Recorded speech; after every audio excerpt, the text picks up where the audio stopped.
네, 이제 2부 방송을 진행하도록 하겠습니다. 1부에서는 제가 유치권자가 유치물을 경매 신청한다더라 이랬을 적에는 유치권자의 배당 순위는 어떻게 일반 채권자 요거 유치권은요 이거 하나만 뭐 좀 염두에 두시면 되실 것 같습니다. 그런데 나는 유치권이 있는 물건 낙찰 받았습니다. 받고 나서 보니까 야 저 사람 진짜 안 해. 그럼 유치권자한테 유치권자가 주장하는 금액 아니십니까? 그거 주면요 그럼 못해 뭐 일반 채권자와 배당 순위가 동등하니 많이 그런 거 알 필요 없어요. 그냥 돈 주면 끝나버리는데 그죠? 자 이제 이번에는 사례는요 보면 수원지방법원 관내 사건입니다. 근데 이 사례 같은 경우는 어쨌든 낙찰자 이분인데 이게 보시게 되면요 이분이 박모 씨라는 분인데요. 이분 낙찰 돈 좀 벌었어요. 봐가지고 돈 좀 벌었는데 여기 보면 참 이 사건이 좀 경매 정보지만 보면 좀 재밌는 내용인데요. 일단 먼저 제가 확대를 해서 여기 경매 사건 번호입니다. 2013 타경 수원지방법원이지요. 43,337호 경기도 영인시 기원구 동백동에 소재하는 다세대 주택입니다. 면적이 상당히 넓어요. 전용 면적이 65평 정도 되네요. 그죠? 대단히 넓습니다. 전용 면적이 65평이고 대지 지분이 74평이네. 우와, 완전히 뭐죠? 땅이 오히려 뭡니까? 전용 면적보다 넓네.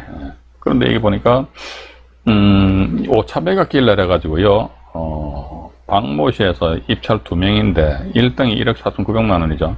2등이 뭡니까? 2등도 1억 4,900이잖아. 우와, 뭔 좋아요. 1등하고 2등이 가격이 똑같을 수 있어요. 왜냐면 최고 가격을 똑같이 제시하거든요. 이랬을 적에 이 수원지방법원은 어떤 식으로 해서 1, 2등을 이제 구분하는지 모르겠습니다만은 서울중앙지방법원 같은 경우는 보니까 최종적으로는 바둑돌 있잖아, 바둑돌. 검은 보자기에다가 바둑돌 집어넣어가지고 하얀 거하고 검은 거 집어넣어가지고 하얀 바둑돌 집는 사람이 최고가 매수인이다. 이런 식으로 해서 결정을 하는 거지. 한눈으로 본 적이 있습니다. 어쨌든 보니까 이건 이제 금액은 똑같이 제시했는데 아마 이분이 최고가 매수인으로 낙점이 된 것 같습니다. 어쨌든 여러분 보십시오.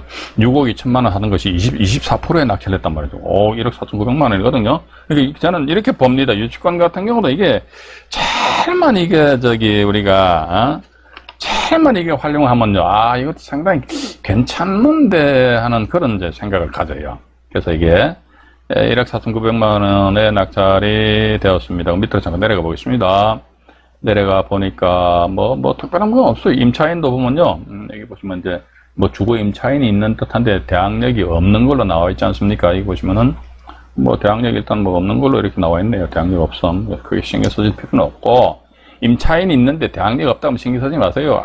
대항력 없는데 저 사람이 과연 얼마 배당 받을까? 그런 시잘데없는데 제발 에너지 쏟지 마십시오. 궁극적으로 낙찰자한테 대항을 못하기 때문에 낙찰자하고는 아무런 관계 없잖아요. 그죠? 그런 틀에서 여러분들이 이게 경매 물건에 대한 소위 뭐 권리 분석인지 뭐지 하셔야 되는 것이 모든 걸 내가 다 아우른다 그러면 그런 분들은 머리 터져요. 죽어요. 안 됩니다. 그래서 이제 밑으로 내려가 보겠습니다. 내려가 보니까 여기서 뭐 저당권 설정하고 뭐 압류해서 임의경매 이렇게 뭐 저당권자 경매 신청했네요. 뭐 경매 신청했네요. 그죠? 했는데 보니까 유치권자에서 고모 씨가 유치권 신고서를 제출했어요. 그러니까 또 이제 여수수산업 협동조합입니다. 이게 여수수협 같습니다. 보니까 유치권 권리 배제 신청서 제출했습니다. 자, 근데 우리 여기서 보면 말이죠. 유치권 신고됐다니까요. 채권자가, 왜냐면 유치권이 이승으로 인해서 이 제값에 낙찰이 안 될 수도 있잖아요. 그죠? 왜냐면 인수하는 금액만큼 감안해가지고 입찰하시는 분들은 입찰 금액을 다운시켜버린다. 그러면 상대적으로 채권자의 입장에서는 가지고요. 조금 불리하거든요. 그러니까 제가 이 말씀 드리는 게 이것도 나중에 우리가 2편 유치권 파트 가가지고 이 판례를 여러분들한테 소개시켜 드리겠는데요. 이 판례를 악용하면요. 참 이게 이 저당권자들이 대단히 어떤 곤란에 처해질 것 같아요. 여기 보면 이제 이 건 같은 경우는 저당권이 설정되어 있었는데요. 저당권 설정 금액이 한 60억 정도로 되어 있습니다. 근데 그 뒤에 보니까 소유권이 이전돼 버렸어요. 소유권 이전했다는 것은 이분이 아마 저당권 60억 원을 끌어안고 이 부동산에 대한 소유권을 가져갔다는 것이죠. 그 뒤에 보니까 안에다 무슨 뭐 리모델링인지 뭔지 해가지고요. 건축 행위를 함으로 인해서 공사 대금이 발생되었던 것 같습니다. 근데 공사 대금액이 아마 한 30억 정도 되었던 것 같습니다. 그러고 나서 보니까 이 저당권자가 나중에 말이지, 예? 아마 이분들이 이제 또 제대로 이자도 안 갖고 하니까 저당권자가 담보권 진행해서 임의경매 신청을 딱 했단 말이지, 그죠? 이리하였을 적에 이 30억이라는 이 유치권, 이건 과연 낙찰자 인수사항이냐, 인수가 아니냐, 이게와 관련된 거거든요. 그 엄밀히 따지면요, 저당권 설정된 그 뒤에 유치권이라는 권리가 성립되었잖아요, 그죠? 성립되게 되면 이 유치권, 이건 인수하지 않아야 된다. 저는 제 개인적으로는 그렇게 생각을 하고 있어요. 그런데 이거 대법원 판례입니다. 대법원 판례를 보게 되니까 인수, 이거 소매라는 인수해야 된다. 뭐 경매 신청에는 기입 등기 이전에 어떤 그 유치권이라는 권리가 정당하게 성립되었다면 인수된다. 그러면 상대적으로 저당권자 입장에서는 대단히 억울하잖아요. 왜냐면 30억이라는 공사대금 채권액을 낙찰자가 인수를 해야 된다면요. 정신 똑바로 박힌 사람이라면요. 그 유치권이 없다 했을 적에는 하자가 없는 거 아닙니까? 이랬을 적에 예를 들어 이 물건에 대해서 한 60억 써야 된다 진짜 이거죠. 그런데 30억 인수해야 되는 건 얼마입니까? 30억 빼야죠, 그죠? 30억 빼고 30억은 언저리에서 입찰해야 돼. 그러면 채권자 이 사람만 억울하고 채권회수도 못하잖아요, 그죠? 그런데도 불구하고 이런 식으로 나타나거든요. 이건 제가 2편에 가가지고 제가 말씀드릴게요. 저는 또 그렇게 봅니다. 난 뭐 앞으로 유치권 안 할 건데. 여러분도 안 했습니까? 이게 유치권은 유치권 요금만 따로 똑 띄어가지고 이렇게 지 혼자서 소위 독립군식으로 노는 게 아닙니다. 한국은 전부 다 연결 다 돼 있어요. 예. 그렇기 때문에 제가 간혹 가다가 이제 뭡니까 주막 안산을 해가지고 말 타고 가면서 산세를 보라 그런 말씀만 드립니까, 그죠? 예. 이 전체적인 어떤 모양새랄까 흐름을 여러분들 아마 좀 인지를 하셔야 된다는 것입니다. 단지 그 시작 때 없이 말이죠. 물건 낙찰 받고 나서 보니까 몇백만 원, 몇천만 원, 예를 들어 2천만 원 투자해가 1억을 벌었다는 그런 허무맹랑하고 정말로 시잘되는 그런데 여러분들 에너지 쏟지 마시기 바랍니다. 일단 그렇게 하시고요. 그래서 요건 지금 다시 한번 지울게요. 지우고 보니까 여기서 일단 저당권자 경매 신청을 하였는데 유치권자가 이제 유치권 신고를 하셨어요. 근데 이 건 같은 경우 보니까 여기 아마 매각 물건 명세서상에 나와 있을 것 같습니다. 잠깐만요. 매각 물건 명세서를 잠깐 보죠. 여기 보면요. 네, 조금 축소를 할게요. 좀 확대적으로 하고, 네. 여기 나와 있지 않습니까? 성서건설 주식회사로부터 양수한 공사대금이 1억 5,600이래요. 누가 고모씨라는 분이요. 건설 주식회사로부터 이게 공사대금 채권을 양수를 받은 것 같아요.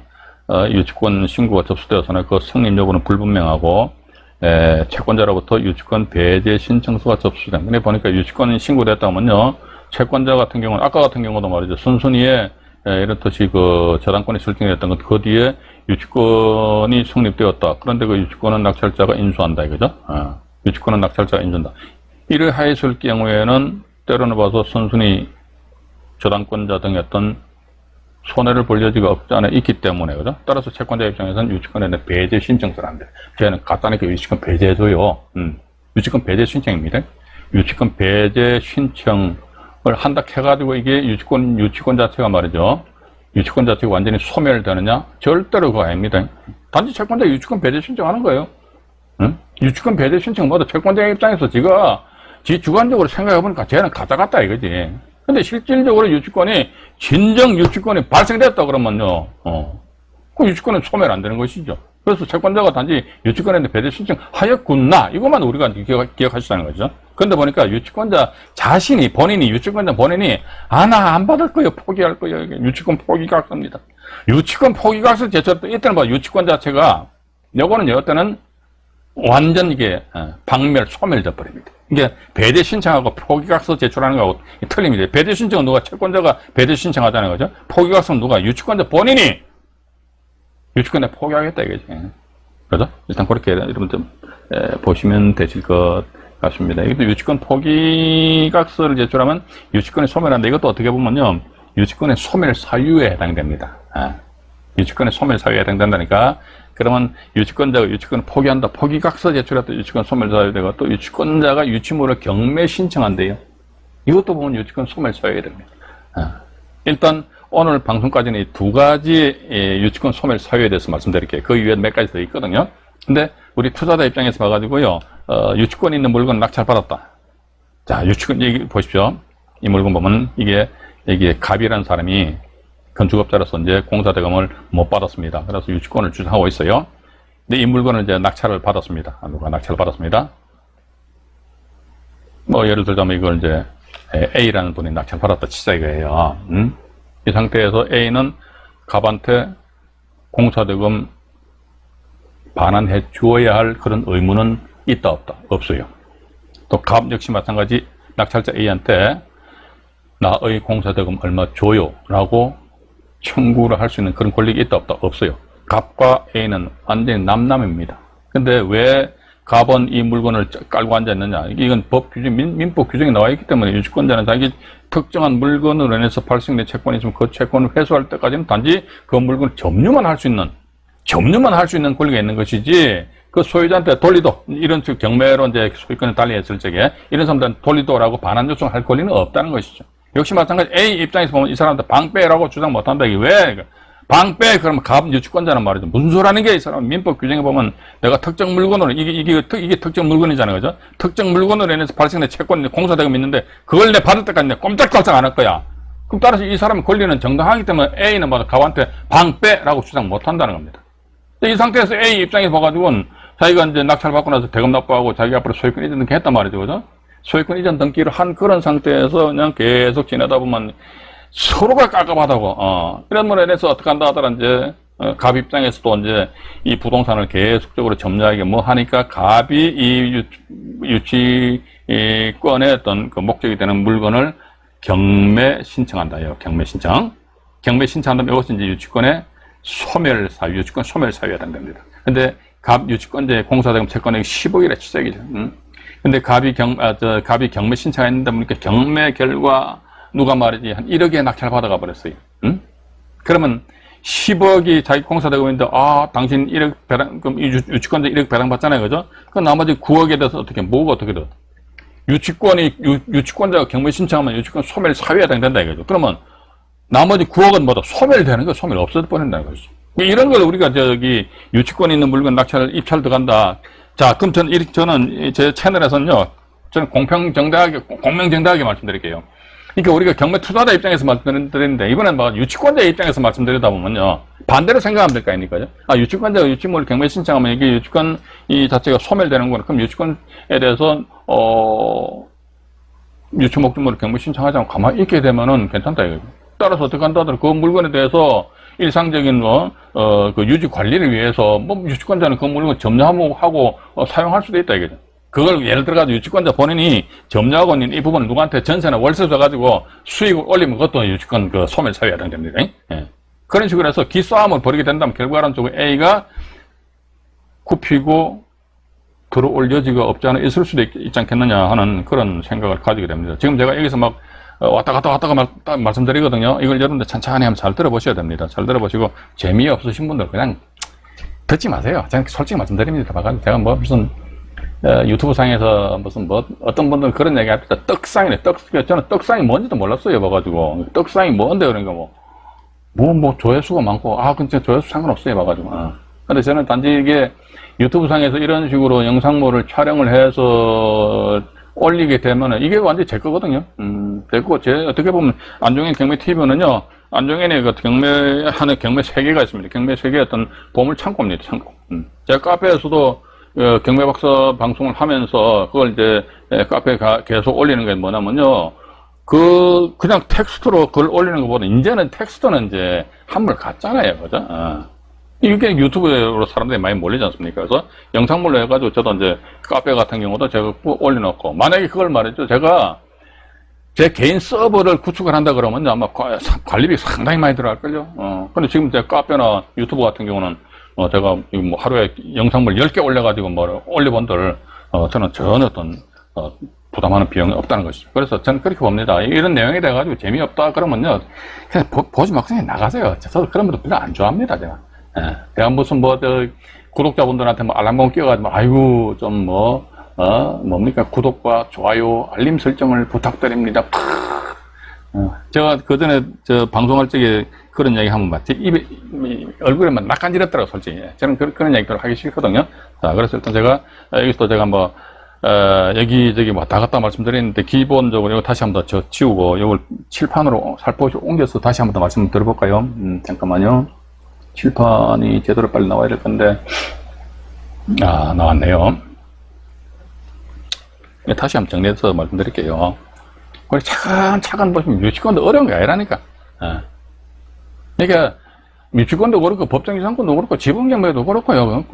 소위 뭐 이런 걸 뭐 어떤 분들은 특수경매라고 하대. 이게 무슨 특수경매인데 이게 특수물건이에요. 무슨 이게 특수물건인데 봐가지고.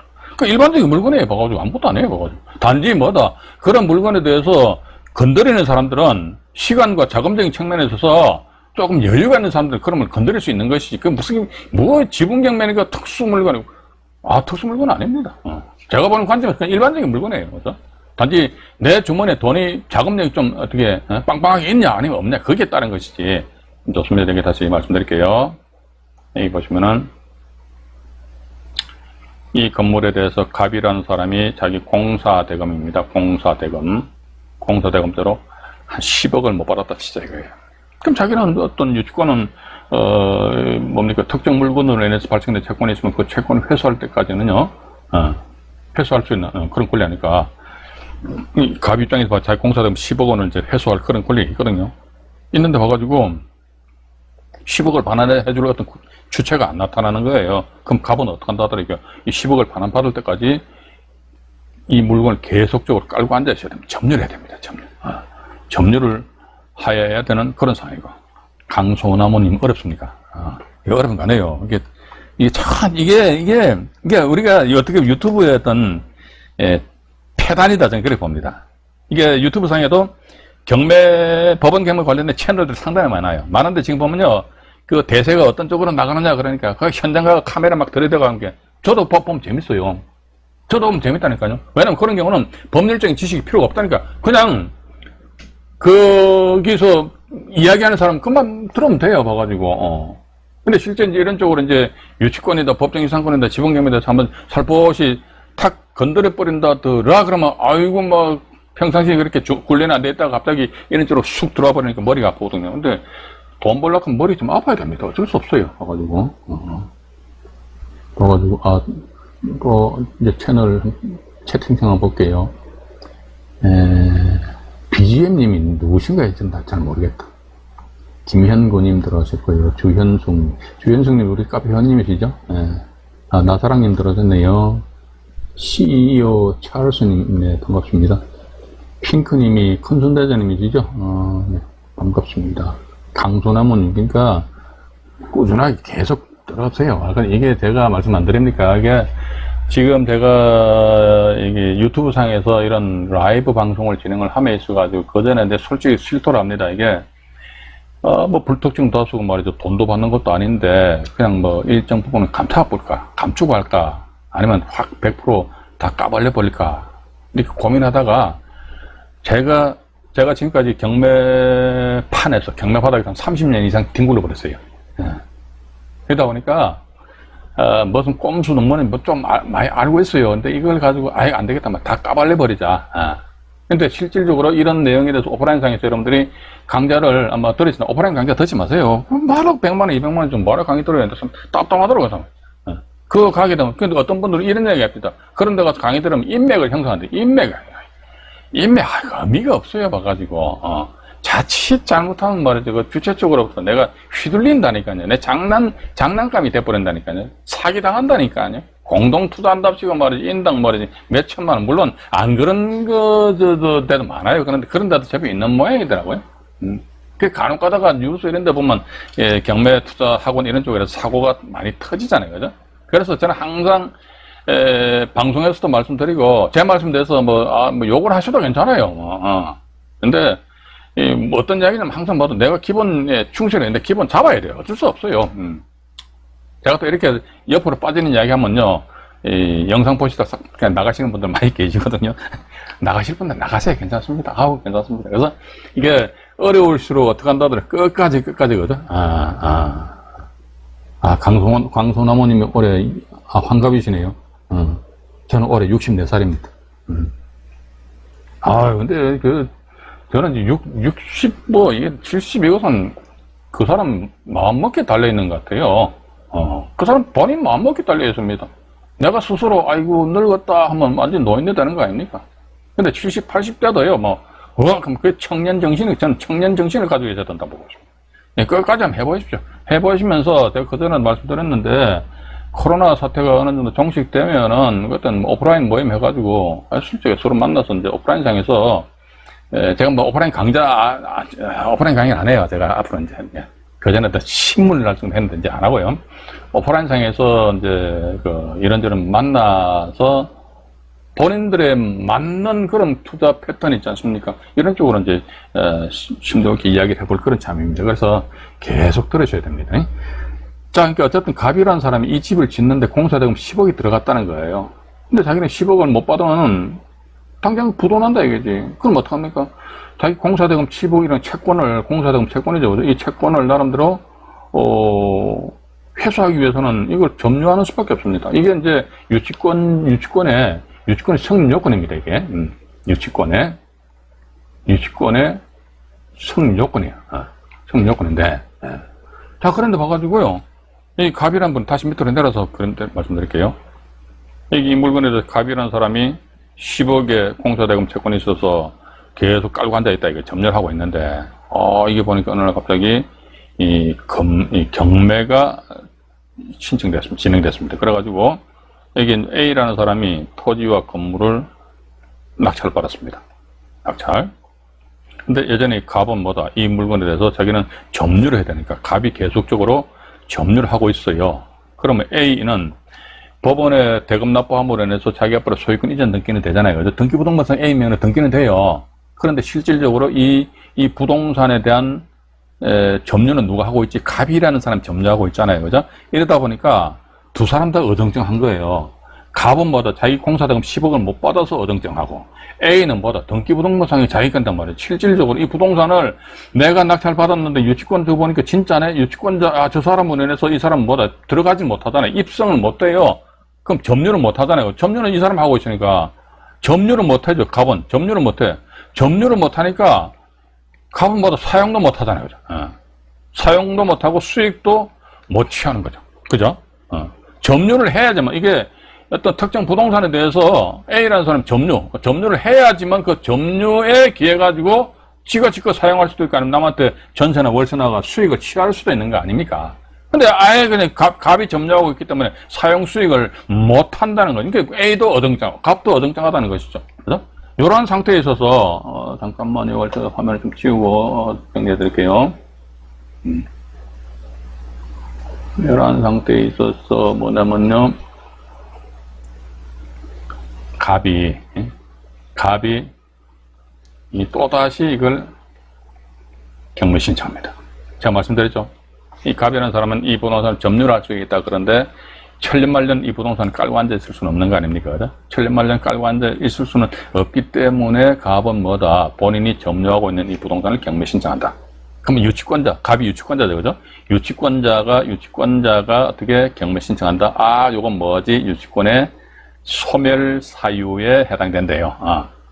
이런 경우는 조금 암기 기억을 하셔야 될 것 같아요. 유치권자가 유치물을 계속 점유하고 있다가 지가 점유하고 있는 유치물을 확 경매 집어넣어 버렸어요. 그럼 유치권 빠이빠이 소멸된다는 거죠. 만약에 이제 갑이 경매 신청했다는 것이죠. 갑이 경매 신청해가지고 이걸 만약에 B라는 사람이 낙찰을 받습니다. 낙찰을 받는다. 얼마에 낙찰 받았어? 뭐 예를 들어 한 돈 1,000만 원에 낙찰 받았다 치자 이거죠. 지금 제가 뭐 예를 들어서 말씀드리는 겁니다. 그러면 10억 원 받을 게 있는데 1,000만 원만 배당받는다. 그럼 나머지 9억 9천만 원은 빠이빠이 된다. 왜? 소멸되기 때문에. 여기에 어떤 유치권 있는 물건에 대해서 나름대로 천천히 큰 틀이더라. 자, 그럼 여기에서 또 보니까 예를 들자면 이게 안 그렇습니까? A라는 사람이 낙찰을 받았는데 만약에 한 1억 정도의 낙찰을 받았습니다. 요건 이제 1,000만 원 아니고 이제 이랬을 적에 이 갑이라는 유치권자가 잘 들어보세요. A의 낙찰된 물건을 경매 신청할 수도 있다는 것이죠. 왜냐면 갑은 A한테 만나겠는데 공사대금 10억이니까 내놔 빨리.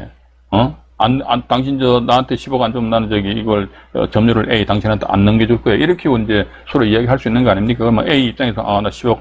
근데 주머니에 돈이 없으니까 못 주는 거 아닙니까? 못 준다 그러면 어떡하지? 갑자 사람이 이걸 경매를 집어넣겠네.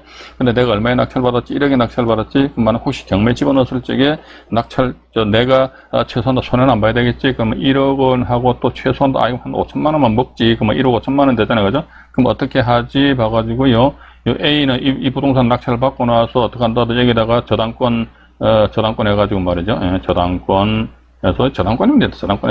1억 5천만 원, 실채권에 1억 5천만 원 딱 해서 신고해 놓은 상태에서 나중에 유치권자 갑이라는 사람이 이렇게 경매 신청한단 말이죠. 갑이 경매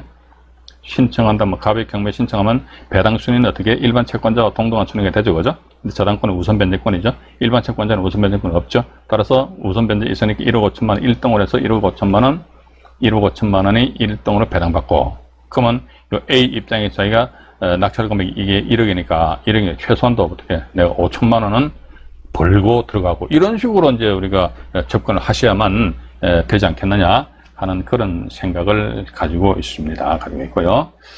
잠깐만요. 이것도 지워버리고, 다시 경매 정보지로 넘어옵니다.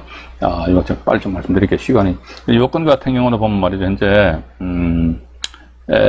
고모 씨라는 분이 무슨 법인으로부터 공사대금 1억 5,600만 원인데 유치권 신고를 했는데, 채권자, 이게 뭐 수협인가요? 그래서 유치권 배제 신청서가 제출되었다. 배제 신청서 제출되더라도 이건 제출된 거예요. 이거 배제 신청서 제출됐다. 이거 유치권 자체가 어떻게 효력이 완전히 부인되는 것은 결코 아니다. 일단 그렇게 보시면서 그 이후에 이게 또 경매가 넘어왔거든요. 요거 해가지고 본 사건 보시게 되면요, 호수가 요것도 기억해 보시죠. 호수가 보니까 몇 호입니까? 2,201호죠, 그죠? 201호로 잡고 이게 보니까 이분이 1억 4,900에 요것도 기억해 보시죠. 1억 4,900만 원에 낙찰을 받았다더라. 201호입니다. 이게 나중에 또 경매가 넘어왔어요. 또 경매가 넘어온 사건을 잠깐 여러분들한테 보여드리도록 하겠습니다. 그 뒤에 보니까 2016 타경으로 넘어갑니다. 2016 타경에 22,751호. 경기도 영인시 기흥구 동백동에 속하는 잠깐만요. 제 채팅창 되니까 김정은님 보니까 경매로 공장 낙찰. 공장은 또 별개로 좀 보셔야 될 것 같더라고요. 그래? 오폐수 관계라든지 동력 관계, 저는 공장을 안 해봤어요. 그래서 이게 공장을 아시는 분이 낙찰 받아야 되지 않겠느냐 그런 생각 가지게 됩니다. 가지게 되고, 참, 그리고 또, 혹시, 이 방송 보신 분들 중에서 경매 투자를 하시면서 가지고 의문점 있으시면요, 저희 채널상에 전화번호, 휴대폰번호가 있는데, 거기로 직접 전화 주셔도 괜찮겠습니다만은, 제가 네이버에서 운영하고 있는 건강한 부자 클럽이라는 카페가 있거든요. 그 카페 회원으로 가입하셔야 됩니다. 정회원으로 가입하신 상태에서 법원 Q&A 방에다가 질문글을 남겨주시면은, 그 질문글이 영상으로 제작하기에 적합한 질문이면은 제가 영상물로 제작을 해가지고, 막바로 그 영상으로 답변을 드리도록 할게요. 어쨌든, 우리가 요즘 같은 비대면 시대인가요? 이 상태에서, 여러분들과 같은 이런 활발한 소통이 이루어져야 된다. 저는 그렇게 보고 있습니다. 자, 그럼 이 건도 역시 보시니까, 보시게 되면 201호죠. 201호인데 보니까 유치권에 기한 경매 이렇게 나와 있습니까? 그죠? 유치권에 의한 경매 이렇게 나와 있습니다. 근데 이게 아까 이분이 법인으로부터 공사대금 채권을 양수 받으신 분이에요. 이분이 이제 이걸 경매를 신청을 하셨거든요. 하셨는데 요거 밑으로 내려가 보니까요. 이거는 보시면은 고모신 이분이 경매 신청 유치권자 이분이 본인이 직접 낙찰 받았어요. 낙찰 받아가 3억 2천만 원에 써서 낙찰 받았거든요. 근데 여기 보니까 우리가 통상 보면요, 대금 지급 기한하고 배당 기일 날짜가 틀리잖아요. 그죠? 근데 이거 보니까 2018년 8월 30일 해가지고 대금 지급 및 배당 기일이 같은 날짜로 잡혀 있습니다. 이건 뭐냐니까 당해 경매 사건에 있어서 이해관계에 있는 자, 유치권자는 이해관계에 있는 자, 그러니까 이해관계에 있는 자로서 배당받을 지위에 있는 자입니다. 배당받을 지위에 있는 자, 직접 낙찰 받거든요. 이분이 어쨌든 자기 공사대금 1억 5천원 얼마라고 그랬는데 배당받을 지위에 있으니까 본인이 낙찰 받았잖아요. 그죠? 낙찰 받았기 때문에 굳이 본인이 낼 배당 금액, 배당 받는 금액인데, 그것까지 같이 다 냈다가 나중에 다시 배당 받는 것보다는 차라리 내가 배당 받는 금액은 빼버리고 나머지 금액만 법원에 납부하겠다. 이게 이제 소위 채권 상계, 채권 상계 신청입니다. 이게 채권 상계 신청이 들어오게 되면은 대금 지급하고 배당 기일이 같은 날짜에 지정이 된다. 요건 같은 경우 이분이 언제 2018년 3월 20날 해가지고 채권 상계 신청을 하셨어요. 요건 지금 보면요, 좀 잠깐만요. 문건 접수 송달 내역을 보죠. 여기 보시게 되면요. 아까 봤는데 잠깐만요. 어디 갔군요. 여기 있네요. 여기 있습니다. 여기 보시면 2018년 3월 20일에서 최고가 매수 신고인 차액 지급 신고서, 이게 채권 상계 신청입니다. 채권 상계 신청서를 제출했다. 일단 그렇게 여러분들 보시면 되실 것 같습니다. 그렇게 보시고요. 그 다음에 밑으로 내려가 봅니다. 내려가 보니까 이분이 이제 아까 그 낙찰 받으신 분이잖아요. 이게 보니까 얼마에 1억 4,900만 원에 낙찰 받았습니다. 해도 보니까 또 저당권이 설정되네. 같은 날짜에 말 따닥했잖아요. 그죠? 유치권이 신고가 되어 있었단 말이죠. 그런데도 불구하고 이게 또 어딘가요? LG 그건가요? 한번 등기번호는 보죠, 이것도 보니까 유치권이 있는데도 불구하고 대출을 해줬구나. 보니까 누가 대출해줬지 해서 밑으로 얼구로 넘어가 볼게요. 얼구가 어디 갔느냐. 합구에 의한 얼구가 보면요. 여기 있네요. LIG 손해보험 주식회사네요. LIG, 아까도 보니까 손해보험 주식회사에서 이제 대출해줬는데, 이것도 1억 4,280만 원이잖아요. 요거 해가지고, 1억 4,280만 원, 1억 4,280만 원 해가지고, 이걸 만약에 120% 설정했다면요, 정확하게 1억 1,900만 원이 대출됐어요. 근데 만약에 1억 4,280만 원인데, 만약에 130% 했다 그러면요, 이것도 보니까 단위가 정확하게 안 떨어집니다. 1억 984만 6,154원이니까 이건 아닌 것 같아요. 그러니까 120%니까 한 1억 1,900만 원 정도 대출이 이루어졌던 것 같습니다. 근데 1억 1,900만 원 대출이 이루어졌는데, 이분이 낙찰은 1억 4,900만 원 낙찰 받았잖아요. 그죠? 근데 1억 1,900 하게 되면은 3천만 원은 자기 자금 들어갔거든요. 여기다 또 경매 비용에서 이것도 경비 다 해가지고요.